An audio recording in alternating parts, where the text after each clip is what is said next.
നമസ്തേ. നവരാത്രം 8-ാം ദിനം. ഷമ്മി പരവൂറിൻ്റെ രചന. ദുർഗാദേവി നമോസ്തുതേ. ദുർഗാഷ്ടമി ജാതേ മഹിഷാസുര നിഗ്രഹേ ദുഃഖനിവാരിണി ദുർഗേ നമിച്ചിടാം.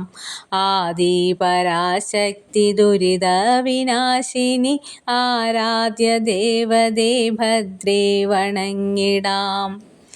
വിദ്യയായി ജ്ഞാനമരുളും സരസ്വതി വിദ്യാവിലാസിനി കുമ്പിടുന്നേൻ.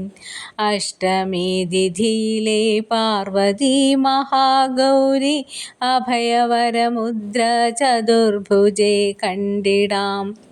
ശ്വേതവൃഷഭവാഹനെ ഹിമപുത്രി ശങ്കരി ചേതാംബര വിഭൂഷിതേ നമോസ്തുതേ. രാഹുദോഷപരിഹാരിണി ശങ്കരി ശുഭമംഗളേശ്വരി അംബികേ. രാവുതോറും ഭജിച്ചിടാം തവ തൃപ്പദമാശ്രയമെന്നുമെന്നും. രാവുതോറും ഭജിച്ചിടാം തവ തൃപ്പദമാശ്രയമെന്നുമെന്നും.